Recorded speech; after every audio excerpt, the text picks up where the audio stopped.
मेरे बच्चे को। वही टीचर उसकी यमराज बन जाएगी। 30 अक्टूबर साल 2023 में शहर कानपुर में रहने वाला कुशाग्र अपने घर से कोचिंग के लिए गया था और उसकी मां को इंतजार करते करते शाम के 7:30 बज गए थे, लेकिन कुशाग्र कोचिंग से अभी तक घर नहीं पहुंचा था। 16 साल का कुशाग्र 10th स्टैंडर्ड में पढ़ता था। उसकी कोचिंग क्लास काफ़ी पहले ख़त्म हो गई थी। मां के फ़ोन करने पर उसका नंबर भी बंद बता रहा था। समय बीतने के साथ साथ कुशाग्र की मां की चिंता बढ़ती ही जा रही थी, क्योंकि ऐसा पहली बार हुआ था कि कुशाग्र घर लेट आने पर अपनी मां को कुछ नहीं बताया, वरना जब भी वो घर लेट आने वाला होता था घर में फ़ोन करके बता दिया करता था। और जब मां से रहा नहीं गया तो कुशाग्र की मां ने अपने पति यानी कुशाग्र के पिता मनीष को फ़ोन करके अपनी चिंता बताई। तो मनीष ने उनको समझाते हुए कहा कि अभी टाइम ही कितना हुआ है, हो सकता है कि वो अपने दोस्तों के साथ कहीं घूमने के लिए गया हो, तुम परेशान मत हो, वो थोड़ी देर में आ जाएगा। इतना कहने के बाद मनीष ने फ़ोन कट कर दिया। लेकिन वो कहते हैं ना कि माँ का दिल अपने बच्चे के लिए जो महसूस कर सकता है वो दुनिया में किसी के लिए भी महसूस नहीं कर सकता। इसी बेचैनी और घबराहट के बीच कुशाग्र की माँ ने उसके कोचिंग सेंटर और दोस्तों को फ़ोन किया। वहाँ से पता चला कि कुशाग्र कोचिंग पे टाइम पे आया था और अपने टाइम पर वहाँ से निकल भी गया था।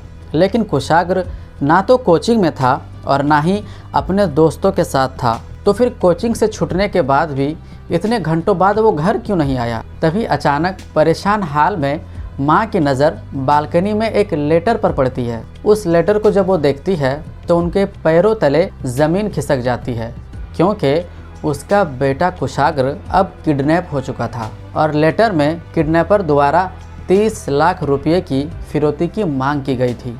और जैसे ही ये खबर कुशाग्र के पिता तक पहुंचती है तो वो तुरंत लखनऊ में रहने वाले अपने भाई सुमित कनोडिया को फ़ोन करके इसकी जानकारी देते हैं।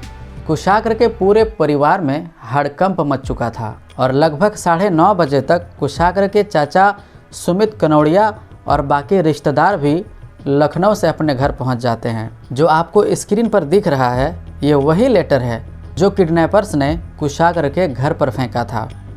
और उस लेटर में लिखा था कि मैं नहीं चाहता कि आपका त्यौहार बर्बाद हो, आप मेरे हाथ में पैसा रखो और लड़का 1 घंटे के भीतर आपके घर में होगा, हम आपको फ़ोन करेंगे, अल्लाह अकबर। उस लड़के की स्कूटी आपके घर के पास सिटी क्लब के बाहर खड़ी है। मैं आपका नुकसान नहीं चाहता, आपसे बार बार कह रहा हूँ, आप घबराओ नहीं, अल्लाह पर भरोसा रखो। इस लेटर के दूसरे पेज पे लिखा हुआ था कि आपसे निवेदन है, आप यह बात ना ही पुलिस, ना ही अपनी लखनऊ वाली फैमिली और ना अपने अगल बगल में किसी को बताएं कि हमने आपके कुशाग्र को किडनैप कर लिया है। आपके पास 2 या 3 दिन का टाइम है, आप जल्दी से जल्दी 30 लाख रुपये का इंतज़ाम कर लो, और अगर ये बात कहीं भी फैली तो इसके ज़िम्मेदार आप खुद होंगे।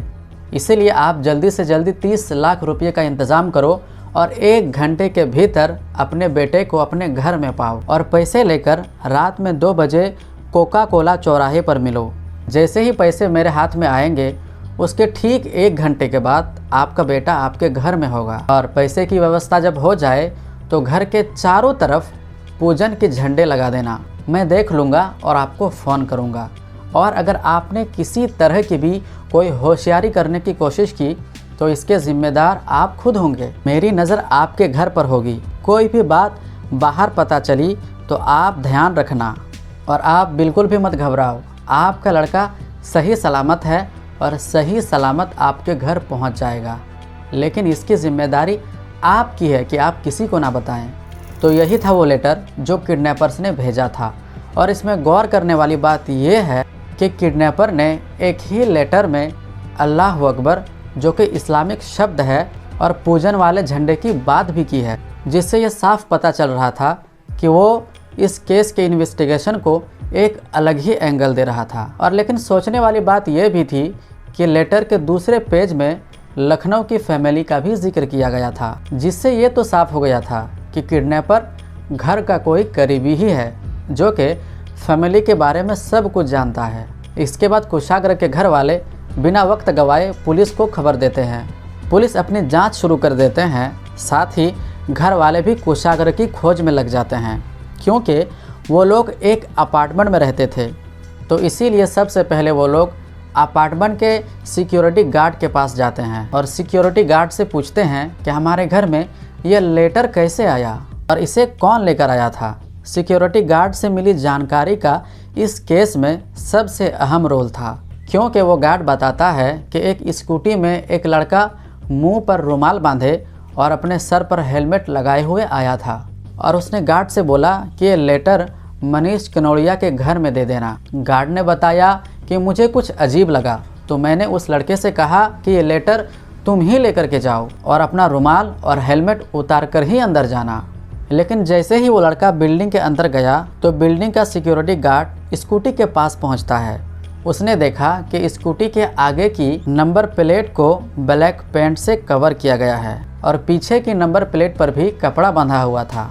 यह सब देखने के बाद गार्ड को कुछ शक हुआ, इसलिए उसने कपड़े को हटाकर स्कूटी के नंबर को नोट कर लिया। वो बंदा 8:30 बजे से 9 बजे के बीच आता है और उस समय घर में लाइट भी नहीं थी। लाइट ना होने पर वो आया। उसने अपनी गाड़ी को साइड में खड़ी किया और मैं फ्लैट के ऊपर ही था। उसने अपने मुंह में नकाब लगाया हुआ था और हेलमेट भी लगाया हुआ था, तो मुझको वो संदेह लगा। उसने हमसे बोला कि लिफाफा ले लो और मनीष कनौड़िया के यहाँ दे देना। मैंने सरसरी नज़र से उसको नीचे से ऊपर तक देखा।